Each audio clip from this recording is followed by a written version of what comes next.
हरि ओम. अमृतानुभव योगदास श्री जय गणेश जोशी यांचे प्रवचन. अध्याय 7. अज्ञानखंडन.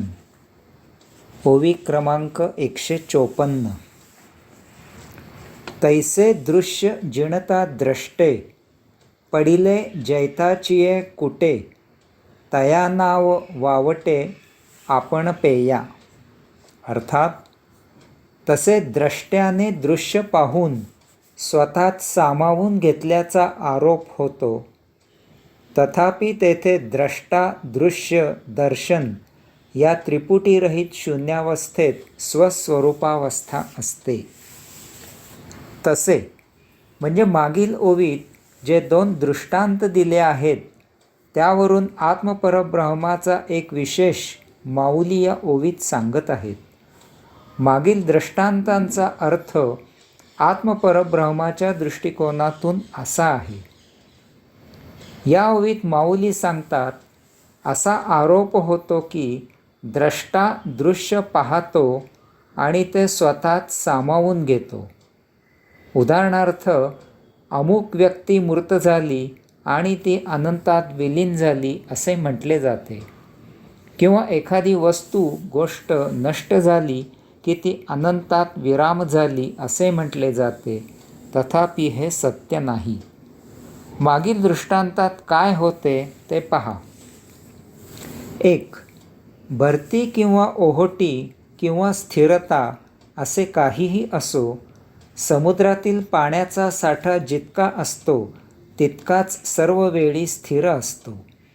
त्यात जास्त कमी असा बदल होत नाही. चंद्राने द्रष्टा होऊन समुद्राला दृश्य केले म्हणून तो त्याला स्वतःत सामावून घेत नाही.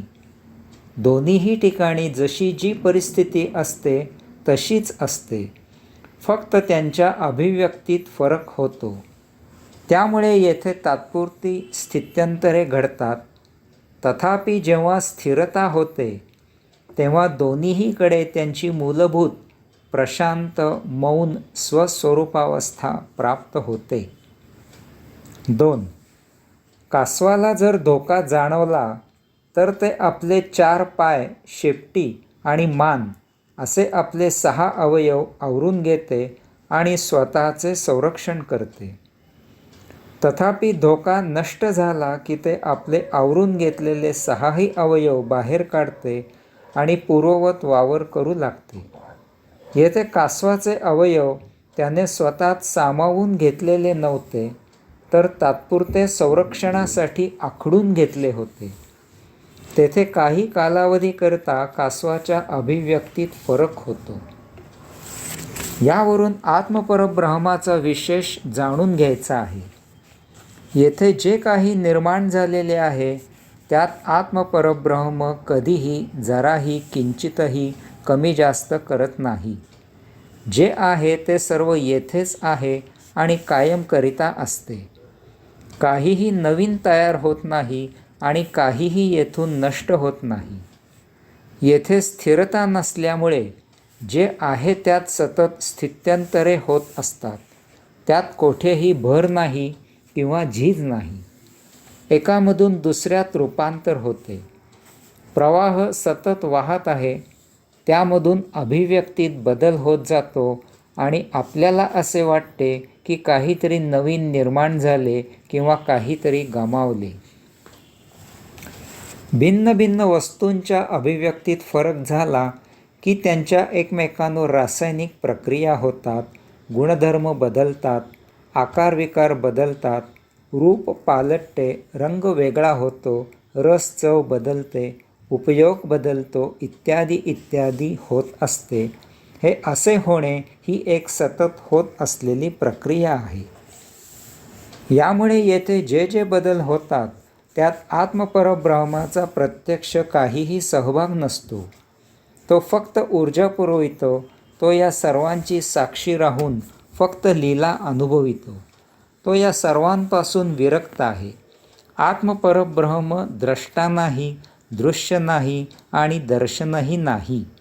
ते अकर्ता असून या सर्वांच्या अतीत निर्जीवाच्या अंतःपुरात आणि सजीवाच्या अंतःकरणात विराजित आहे. तथापि सजीव स्वतःला द्रष्टा करतो आणि स्वतः सोडून इतर सर्वांना दृश्य करतो. त्यामुळे त्याला जे दर्शन होते त्याने तो प्रभावित होतो, त्याचा त्याच्यावर परिणाम होतो आणि त्या भावावस्थेत तो वर्तन करतो. त्याला त्या नवनवीन स्थित्यंतराच्या उपभोगांची अभिलाषा निर्माण होते. यामुळे तो भौतिकाच्या भोगापवर्गतेत अडकतो. उपभोगांमुळे कधीही तृप्ती होत नाही. उपभोगांची इच्छा न शमणारी आहे. यामुळे तो संचितात अडकतो. जन्ममरणाचे फेरे सुरू होतात आणि सुरूच राहतात. कारण एकच की तो साक्षीत्व सोडतो. वास्तवात त्याने कासवाप्रमाणे अहंकार न बाळगता भौतिकातील षड्रिपूंना ओळखून त्यांना आवरून घ्यायला पाहिजे. त्यांचा केवळ देहधर्मापुरता उपयोग करायला पाहिजे.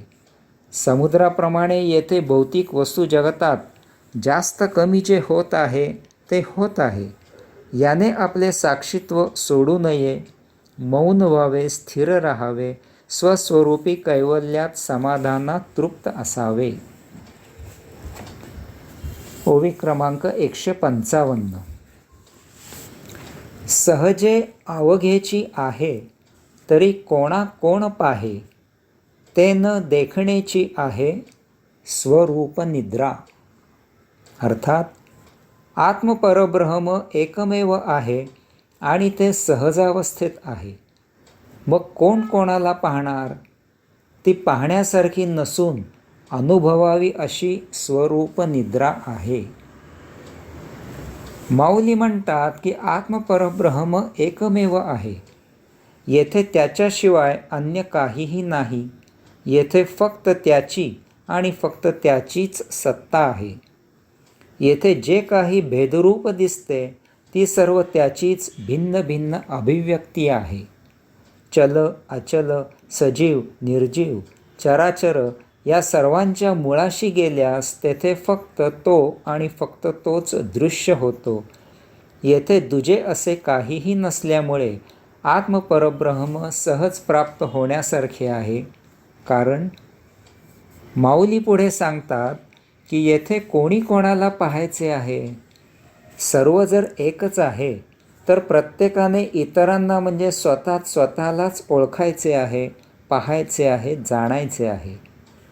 आपण स्वतःला पाहू शकत नाही, तथापि आपण स्वतःला अनुभवू शकतो. यालाच माऊलींनी येथे स्वरूप निद्रा असे म्हटले आहे. ही स्वरूप निद्रा परमज्ञान विज्ञानाची आहे, परमधवल प्रकाशाची आहे, परमदिव्य ऊर्जेची आहे. एक एक पाहू लागलात की तेथे भेदाशिवाय अन्य काहीही अनुभवास येणार नाही. तथापि सर्वसाधारणपणे समग्रतेने पाहू लागलात की तेथून भेद नष्ट होतो. वृक्षावर मुळे, खोड, फांद्या, पाने, फुले, फळे इत्यादी भिन्न भिन्न भेद दिसतात. तथापि समग्रतेने अनुभवायला गेल्यास हा सर्व भेद लुप्त होतो आणि तेथे एकसंध वृक्ष अनुभवास येतो. कोणत्याही सजीव प्राण्याकडे पाहिल्यास तेथे एक एक भिन्न भिन्न अवयव दिसतात. तथापि समग्रतेने पाहिल्यास हा सर्व भेद लुप्त होतो आणि तेथे फक्त एक सजीव देह अनुभवास येतो. समुदायात एक एक व्यक्ती पाहू लागलात तर तेथे भेद दिसतो. तथापि समग्रतेने पाहिल्यास हा सर्व भेद लुप्त होतो आणि तेथे समाज अनुभवास येतो. याचप्रमाणे देशाचे, जगताचे, विश्वाचे झाले पाहिजे. यास्तव माऊली सांगतात की ते पाहायचे नाही, ते पाहण्यासारखे नाही. पाहत बसलात की फसाल आणि त्यातच रुतून बसाल. तथापि ते अनुभवण्यासारखे आहे. यालाच माऊलींनी येथे स्वरूप निद्रा असे म्हटले आहे. निद्रेत आपण बाह्यभागी सर्व काही पाहायचे थांबवितो आणि स्वतःच्या अंतःकरणात प्रवेश करतो. जोपर्यंत आपण बाह्यभागी रममाण असतो, बाह्यभागी संवेदनशील असतो, बाह्यभागी व्यवहार करत असतो, तोपर्यंत आपल्याला स्वरूप निद्रा प्राप्त होत नाही. निद्रेसाठी आपल्याला बाह्यभागी संवेदना आवरून अंतस्भागी प्रवेश करून स्वस्वरूपात एकरूप व्हावे लागते. येथे स्वतःच स्वतःच्या अंतःकरणात प्रवेश करावा लागतो. तेथे अंशात्मा असतो. त्याच्याशी आपल्या देहादी इंद्रियांचा योग जुळून यावा लागतो. येथे एकरूपता प्राप्त होते. आपण स्वरूप निद्राधीन होतो. यासाठी कसलेही सोपस्कार, पूजा अर्चा, विधी, मंत्र, तंत्र यांची किंचितही गरज नाही. हे असे करून स्वरूप निद्रा साध्य करणे जटिल करू नका. जे फार सोपे आहे, सहज आहे, ओघवते आहे, आपल्याला मूलतः प्राप्तच आहे, ते विनासायास प्राप्त करा.